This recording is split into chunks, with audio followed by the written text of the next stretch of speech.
Are you struggling to keep up with boxing? Download the Boxing Showtimes app for the latest fight schedules, full undercards, boxer stats, news, and real-time updates. It's more than just an app, it's the boxing community you want to join. Boxing King Media powered by BYD. Delighted to be joined all the way from Montreal, and I'm guessing it's like -10 over there. Mr. Russ Anber, part of Team Usyk. Is it -10, Russ? I'm going to check for you right now. You're close, -6. Look at that. That was just a wild guess. I Minus just saw six. because I follow Arslan Beck, Artur Birslanov, and Beterbiev on Instagram. I've been watching some of their stuff in the last few days, and all I can see is snow. No, yeah, it's not a lot, but there is some. Yeah, it's Yeah. not a lot. So hopefully we won't have a snowy winter, but yeah, we got some. Just a How you quick doing, man? question. You okay? I'm doing great. I know we was together last week, and so thank you for jumping on today just to discuss the last week's events and the aftermath. But I've got to ask you, as a boxing fan, I could see that you're in some sort of man cave. What is the most prized possession you've got in your man cave from the boxing world? I can see some posters behind you. Anything Listen, signed? yeah, look, there's a lot. I mean, obviously, these two, the Usyk, the first Usyk fight, undisputed, and the painting from Connor Hornby, which is just beautiful. I got that. That's obviously very powerful for me. But I've got others over there from my early days in boxing, as well as the front page of the Montreal newspaper when Otis Grant won the world title in 1997 in December. And the headline says, Grant's the world champ. And there's a picture of me and him on the front page of the newspaper. So that was kind of important considering at that time, there was no Canadians or Quebecers winning world titles at that time. Otis was the first one. The last one before him was, which was 10 years earlier, was Matthew Hilton. So that's pretty special to have that there. And the one thing about all the kind of junk that I have in the basement, if you will, all the different things, all of them are in some way connected to an event or something that I took part in the sport of boxing, whether it's working the Olympic Games, having athletes there, or working on television, whether it's from fights that I've worked, fighters I have worked with. There's always some kind of a connection to something. Even the Ali Fraser one right here, which was the first boxing match that I ever really knew about, was that fight, and that's what's kind of gave me my love for boxing, was that fight. So that's here as well. So I can't pick out one thing, but I could tell you that the snooker table is, of course, a very Yeah. prized possession. Yeah. Brilliant. Another fight that's going to be etched in your memory, another epic night in Riyadh last week. Well, I know you've spoken about some of the stuff. I know you did an interview with the Stomping Ground, so I watched that and you spoke in detail about some of the stuff. But what I wanted to ask you is one of the big talking points going into the fight night was Team Usyk were complaining about Fury's beard, and I believe Team Fury were complaining about Usyk's cross. What I want to ask you is because I haven't spoken to Alexander, I know the cross is quite precious to him. So when he was told that, right, you're not taking this into the ring, like how was it kind of dealt with as a team? What was, what was happening?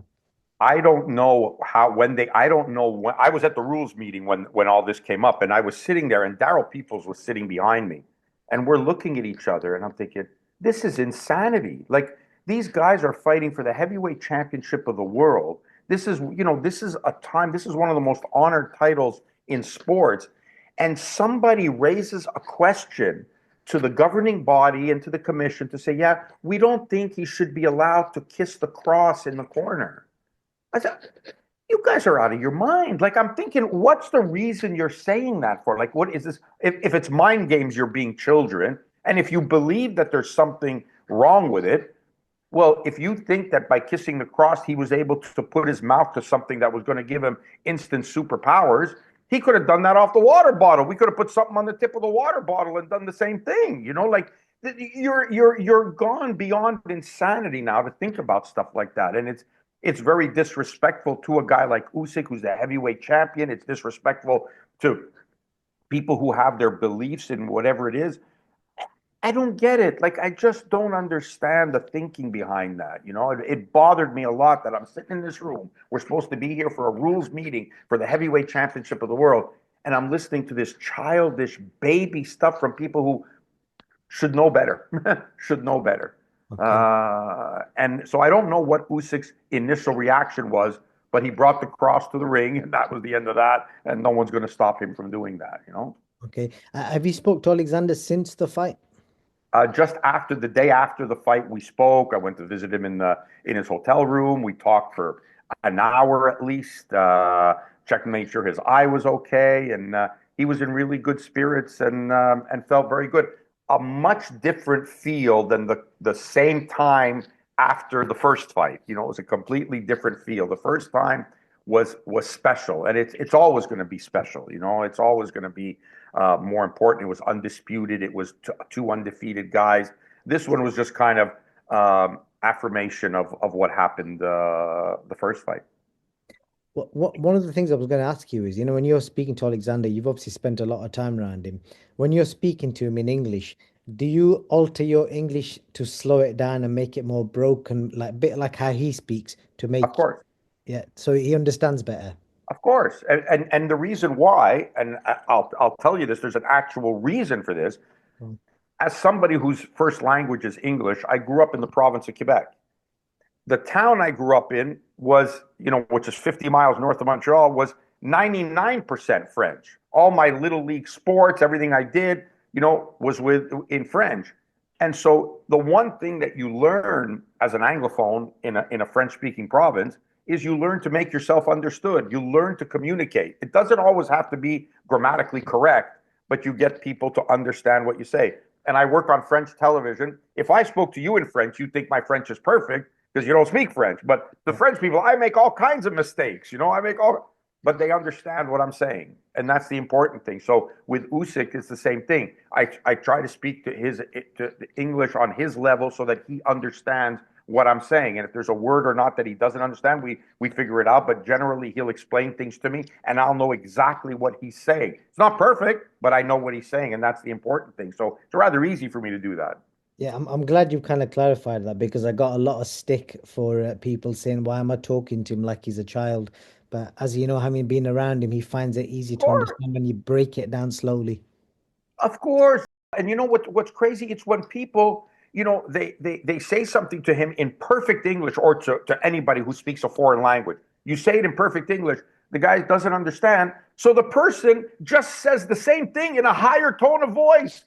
Bro, he didn't hear you. He heard you. He didn't understand. You don't have to raise the volume. You need to find another way to convey your message and to talk. I just did an interview leaving the ring. We were walking back to the dressing room, and I did an interview with a Ukrainian website. I believe they're called Lucky Punch, if I'm not mistaken.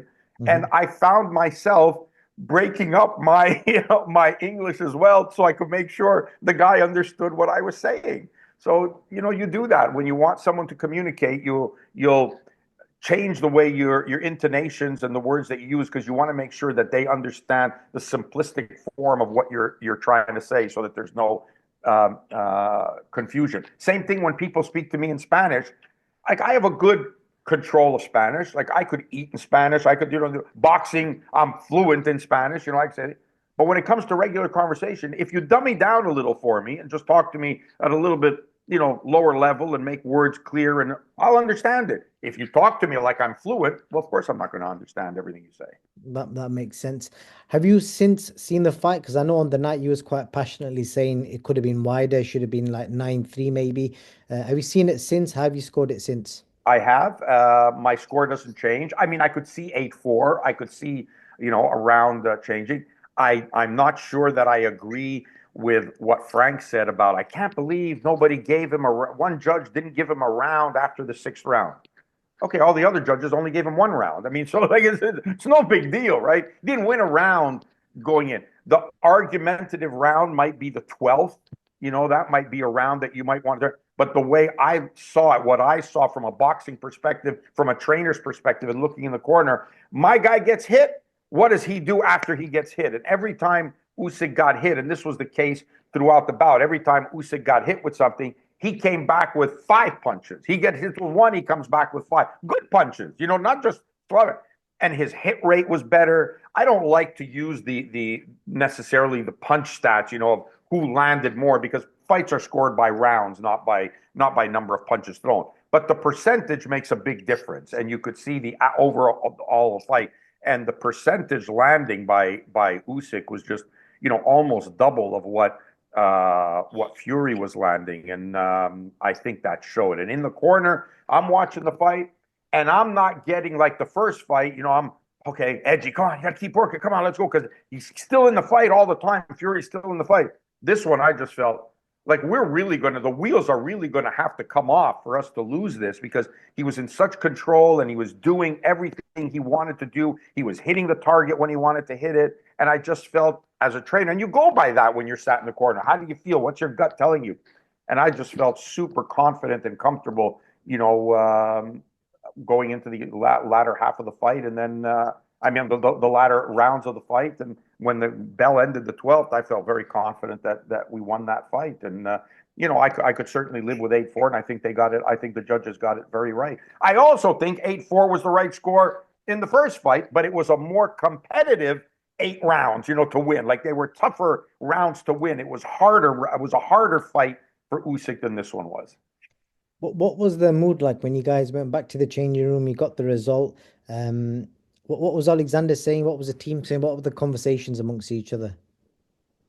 That once we got back, that became, a Ukrainian party. Okay, so I was kind of left out. I mean, there were fans in there screaming, yelling. Oh, they were so happy. And for me, I've told you this before, I think, like I'm not a fanboy, like I'm not somebody that gets all giddy about this, happy we got the win, did the job. Now let the fighter enjoy the moment, let his fans enjoy it, because they're enjoying it more than we are. For us, it's work. The work is done. But for the fans, they're happy with the victory, and they're happy to be part in the room, part of that victory, and take the pictures, and they want to cheer him and congratulate him and show just how much he means to them. And I think that's important for the fans, and it's important for the fighter as well, But for me, the job is done, and I let them have their moment.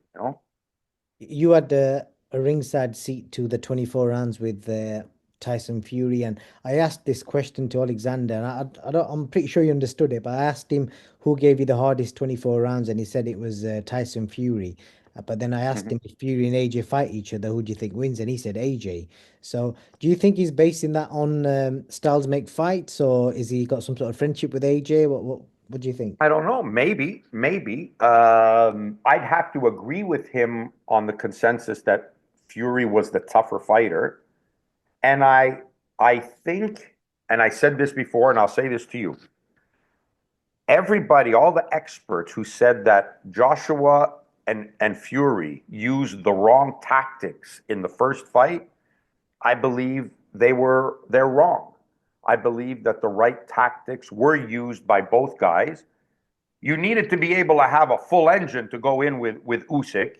But the fact that they were trying to play chess with the chess master wasn't a terribly wrong strategy.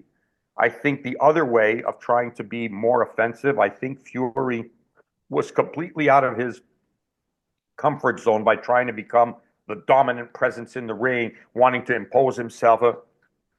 The thing that's made Tyson so good, despite, including the fact that he's so big, was that such a big man was able to box so well. And I think by standing there and trying to impose himself on Usyk this time, made it more difficult for himself and made it easier for Usyk, because he was there to be hit. That's why the punch connects went up so immensely for Usyk. Now, save for the 9th round when he clipped him with that left hand, right? Up until then, it had been difficult to really gauge Tyson and really get him to stop for a second to be able to hit him with the shot, except for that 9th round. And I thought that was, much more difficult for Usyk in having to deal with Fury that way. And I think Rob McCracken had the right strategy with Joshua the first time, where they were boxing Usyk. They were, looking at each other, feinting, countering. After 8 rounds, it was legitimately a 4-4 fight after 8 rounds. And then Usyk found that extra gear like he usually does. And I think the same thing can be said in the fight in the first fight with Fury, where, Fury's so-called clowning and moving about. I think that disrupted Usyk's rhythm. I think that caused problems for Usyk, that he had to deal with. not that it hurt him, but it makes him have to think of other things to do. Whereas now you want to be Mr. Big Bully and come at us. Okay, you're right there. Boom, he's walking into shots. Boom, he's walking into shots, because he keeps coming forward and you're dealing with a guy who wants you to come. So yeah, I think both Rob McCracken and Sugar Hill had the right strategy the first time, and I think they started listening to the wrong people for the second one of how they should supposedly impose themselves. But that's me. What, like, I know you've already said you'd love for him to walk away potentially after a Dubois rematch, but he sounds like he just wants to carry on. Like, do you think when he does stop, will it be his decision, or would it get to the point where maybe people on his team, his coach Yuri, would they just say, right, Alexander, you need to stop now? Or because it seems like he's just hooked on the game. Yeah, he is. My biggest concern will be if he loses the hunger to train. Everyone has the hunger to fight and want to be in the spotlight, but the hunger to train and to deprive himself of the way he deprives himself. Listening to Fury this week talking about, the time that he spent away from his wife and didn't talk to his wife, that was minimal compared to what Usyk does. Minimal, I mean, like Usyk is does that way more, and that's difficult. If Tyson found that difficult for maybe the only time in his career to have done that, Usyk does this every time he fights and does it with the cancellation and the postponements and getting ready for fights that are supposed to happen that don't happen. That he keeps himself ready. So yeah, I don't know what he's going to want to do. To me, I know that for a trainer, as a trainer, and for a fighter, it's so difficult to get into the ring when you're putting everything on the line and you're facing a guy who has nothing to lose. And every opponent who fights Usyk has nothing to lose. So they can throw caution to the wind and do what they want. And, they're collecting a payday. And, all they've got to do is go out and give a sound, great performance. And, the people are going to be, oh, wow, could this be? Because Muhammad Ali was in that his whole career, dealt with that his whole career, everything to lose. That's not an easy thing to do. But a guy with a strong mindset like Usyk can pull that off. And, maybe there is the Dubois rematch, although we say a Dubois rematch, I'm definitely, absolutely 1,000,000% not counting, Joseph Parker out of this fight with with Dubois. Believe me. As a matter of fact, you would almost be sane to think that Joseph Parker should be the odds-on betting favorite against Dubois. When you think about it, like, I mean, if you remove your emotion from it, you take away the fact that, he landed the Hail Mary against a Joshua who didn't really box. It wasn't his best performance, clearly, did a lot of wrong things in that fight. Aside from that, you're talking about a guy who's shown himself to be, in Dubois, to being very vulnerable, and Joseph Parker, who has been a solid performer for a decade now, like a solid guy. Yeah, I think Parker has to be the favorite going into that fight. I'm going to put you on the spot here, Russ. I know you said you like it when I put you on the spot. I know you've worked with Team Batavia for a long time as well in the past, and I've seen a few people put this mythical contest up, undisputed versus undisputed. Maybe if they met somewhere at Bridgerweight or something like that. Do you think that's possible? And how good a fight would that be? Because I know Batavia's got a win over him in the amateurs. I think in three I fights. think I it's think he two wants. wins, I think. Yeah. Has he got two wins over Usyk? Oh, no. Usyk has two wins over Yeah, Beterbiev, yeah. and So they fought Beterbiev three has times. one. Yeah. That's right. Yeah. Yeah, Sorry. Yeah. so it's got a great backstory. The fact that Arto dropped him as well. So a lot of factors. And if that happens, you're going to be the guy that everyone's going to be asking questions because you've got an insight into both camps. So I quite like that. I don't. Do you think that could ever be possible? I know there's a lot of history with regards to the countries as well, so it might be a bit too political. But what do you think? My feeling always goes back to what happened to my friends and stars of boxing, where they failed when they came back down in weight. If you talk to me about this matchup after Usyk became undisputed cruiserweight champion, and you had Beterbiev at light heavy, who arguably would have easily made cruiser, I'd say, yeah, that's a fight to make. I mean, they could fight at 195 instead of 200 or whatever. I think you could do something there.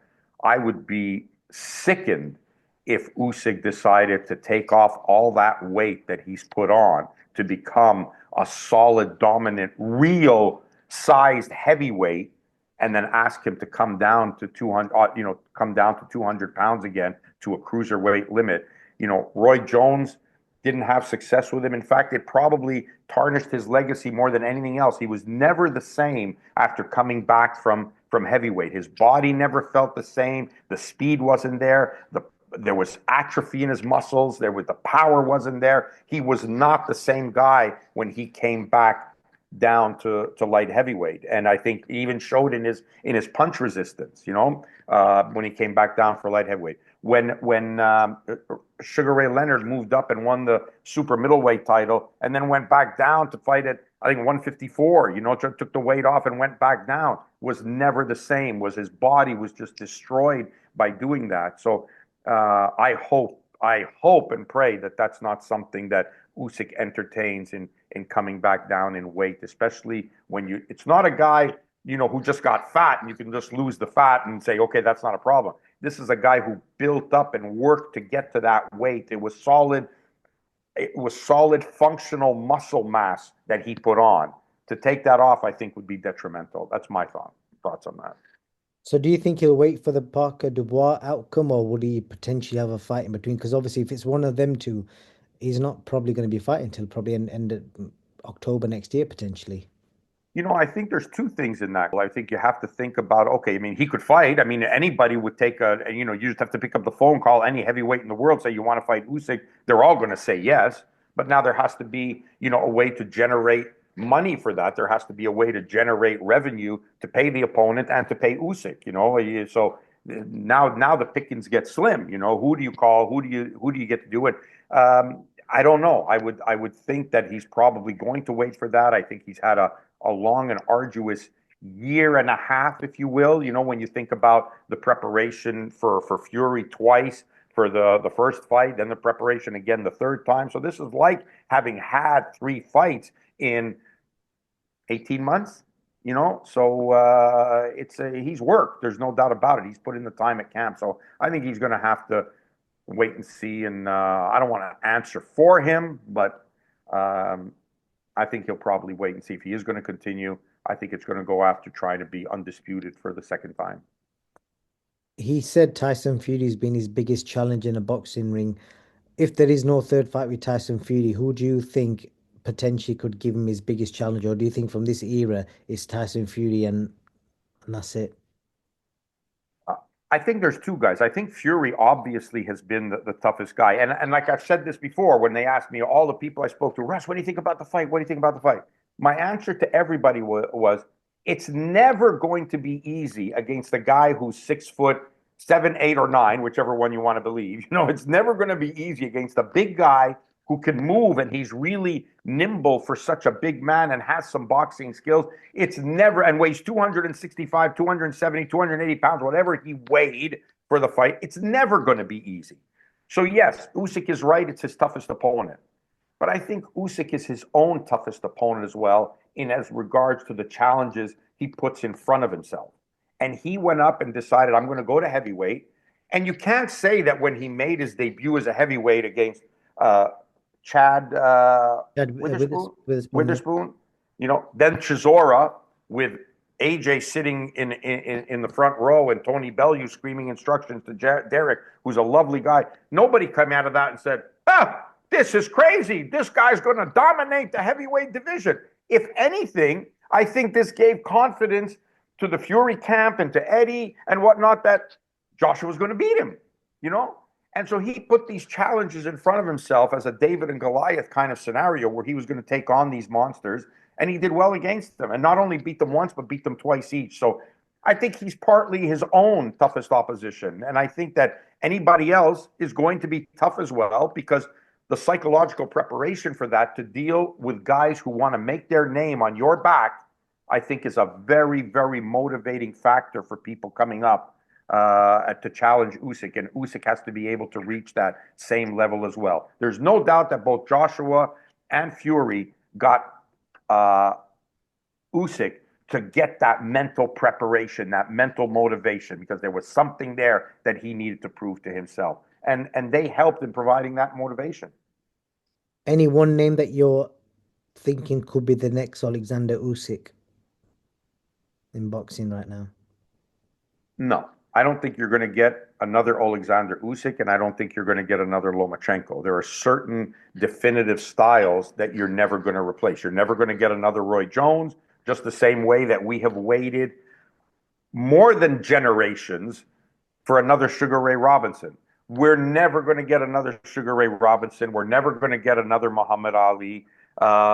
You're just not going to get that. If you're asking me, who do I think right now? I think the heavyweight division is bright. I think, guys like Moses Itama is just, that the future looks wonderful for him. I just hope they don't rush him and put him in too early. I know he's a kid with a lot of confidence, but there's something about learning to fight that you need to just keep doing, that when you're 19, or now I think he just turned 20. I think he celebrated. I'll ask you for this opinion. I think he's 20 today. Okay, yeah. I spoke to Dominic Ingle about him, and Dominic said even if he would have known that he could take out Dempsey McKean at any point because he's that good. And Dom's opinion was that he should have let it go on a bit longer and then pull the trigger just to get the rounds in. Do you believe that, or do you think if you've got an opportunity to take somebody out, you should take them out? Look, there's two rules of thought, and in order to answer that, it depends on what you're working with on your guy in the gym.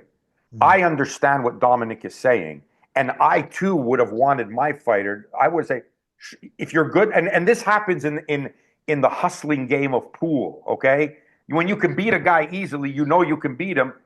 If you can't hustle him, if you go out there and destroy him as soon as the balls are broken, you have to carry him. And when you're ready to pull the trigger, show me that you can pull the trigger when you want to pull the trigger.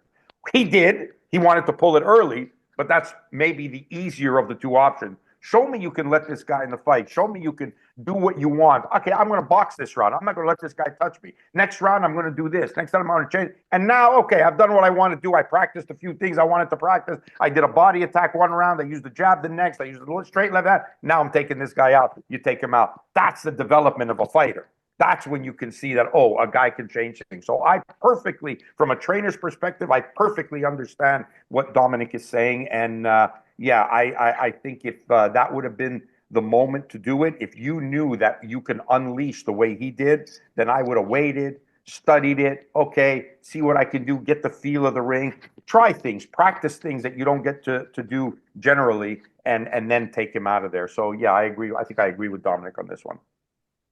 That's brilliant. Thank you so much for that breakdown. We're down to 60 seconds on this Zoom call. I don't know if you can see the timer or not. I do. Yeah, I see it. You timed it perfectly. So yeah, I genuinely appreciate your time, Russ. That was an interesting chat, post-event aftermath type reaction. So I look forward to seeing you again, whatever destiny puts us together again at the next event. And pleasure as always. Listen, I got a question for you. Where can discipline take you? Discipline points you toward your goals.